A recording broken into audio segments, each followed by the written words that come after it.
Hello everyone and welcome to the Lockdown, where I come at you live from my bunker here in Los Angeles. I'm just kidding, but first off, this video is brought to you by Alienware, and I really need it to be brought to you by Alienware because I might really need to come up with a lot of video ideas for them soon.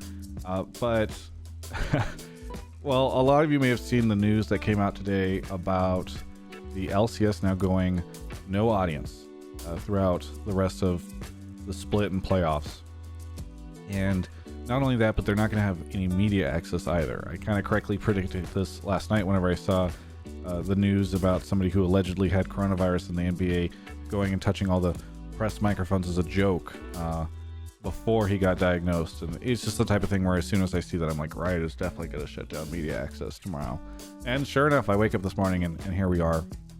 They're almost certainly moving Frisco finals to Los Angeles and shutting down that event.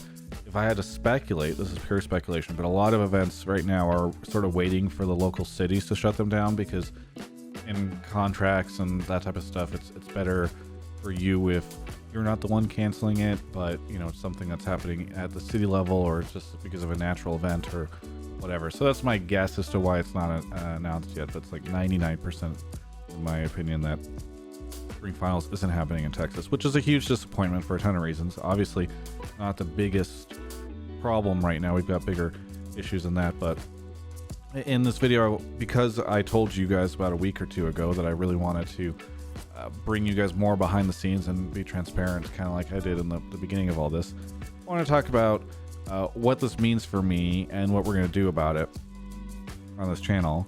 So first off, again, big shout out to Alienware. I didn't get a chance to tell you guys this before it hit, but we were going to do a live Hotline League in Frisco right before finals. We had scouted a location, and I had my live producer planning stuff and talking to Broden, and we were going to get stuff rented, and Alienware had spent a lot of time trying to make this happen and find it was going to be the coolest venue we've had yet.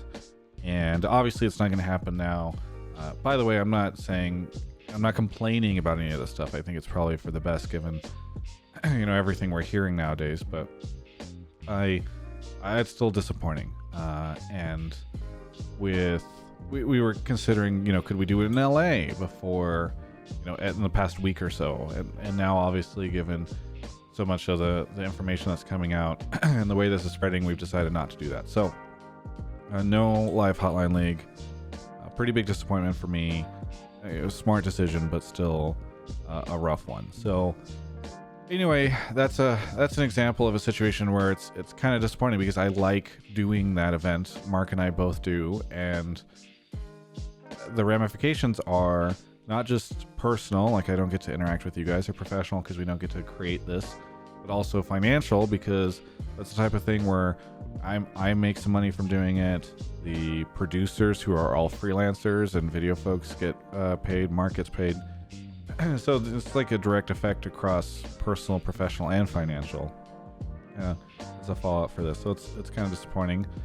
And then you know, I guess, you know, we can also talk about what my reaction is, or what the big nervousness around all this is whenever this info hits, because, you know, without going too far into the Alienware contract, because I think it's safe to say this, explain it for some of you guys that don't understand.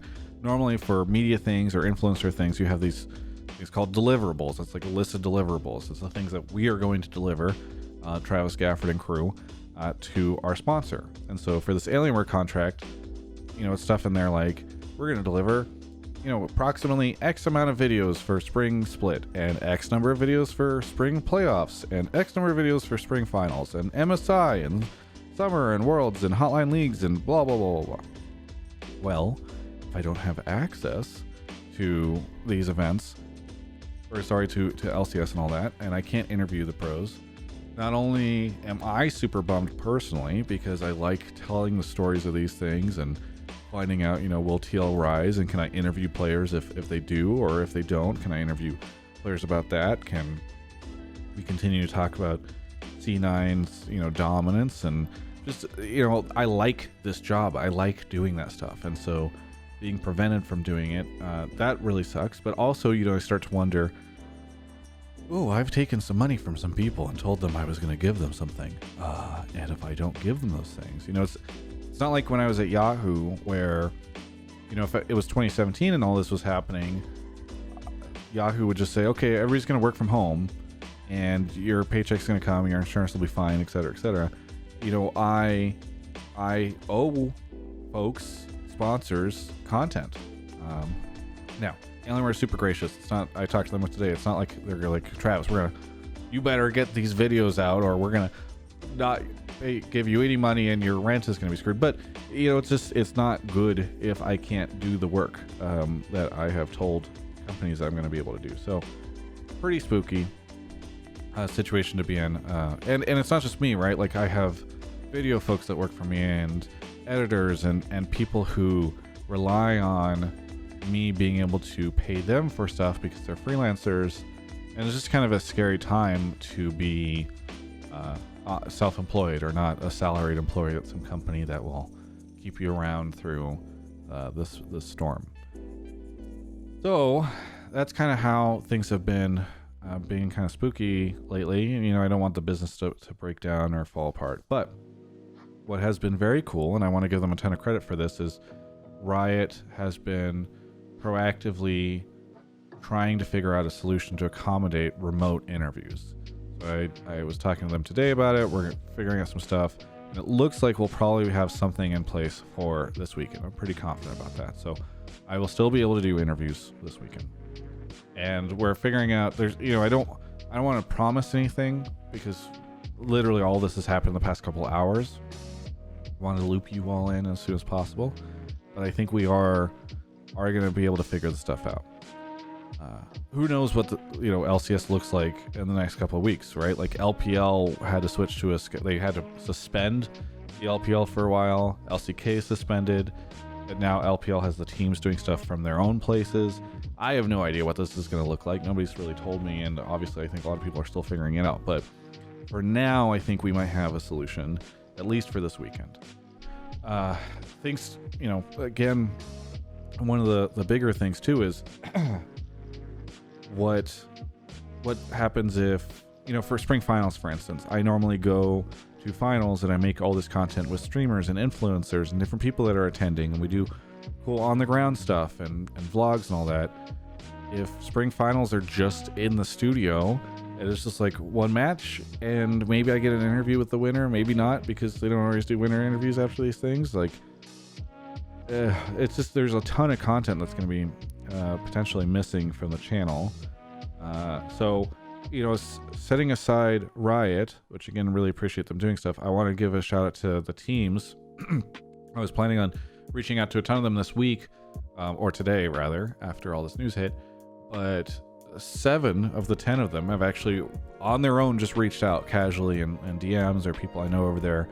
And it's not all, I don't want to say this is completely altruistic. I'm not some charity case where please give me some content. A lot of these folks understand, for the same reason it makes sense to do interviews normally, it still makes sense to do interviews now, right? Like, there are players getting exposure, the narrative's continuing, the fans feeling like they can connect through my content. But I will say it's been quite heartwarming because a lot of the messages from folks are, hey, this sucks for you. We're going to figure out how we can help you, and so I think that is really heartwarming. And I am in no means saying that my situation is the most serious aspect of what is happening globally. There's a ton of really unfortunate things that are happening, people that are going through really scary stuff, and here I am, I just can't go interview people at the studio. In no means is this a very big thing in the grand scheme of things, but it does feel quite nice to have folks in the industry and the teams and stuff trying to make sure that I can continue to do my job as we weather this event together. So that's happening. The other thing is, as I mentioned, in a world where I can't make as much content as I normally can, spring finals is not happening, or MSI is delayed or whatever, and I still need to create content. One, because I want to, and it would feel really weird to just lounge around. Although I do want to finish The Witcher 3. This channel might get kind of interesting too, is what I'm getting at. Broden and I are going to have to get creative to figure out how to come up with videos to somewhat replace the normal coverage we would be doing. And some of that might feel pretty scuffed. Maybe we'll stumble across some other funny piece of content or cool thing that you guys might like. I don't know, but I'm just saying, please be patient. Please stay connected with the channel. And you know, stick with us as we're trying all this different stuff. I don't know, one idea I literally had today was like, I could give a tour of the apartment that Kobe and I live in, make it kind of funny, and you guys could see what it's like here as we're hunkered down. I don't know, we're gonna be trying a bunch of different stuff, and again, I just want to say, like, this situation on this channel, that's what this video is about. But by no means is this like the super big thing everyone should be worrying about. I'm fine. Everything's cool. There are a lot of really scary and unfortunate things that are happening around the world right now.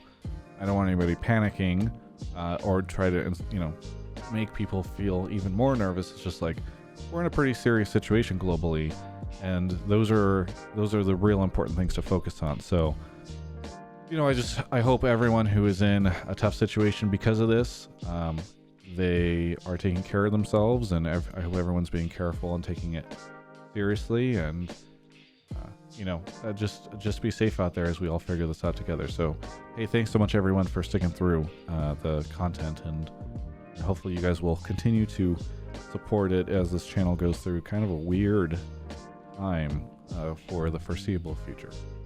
Thanks for watching, everyone.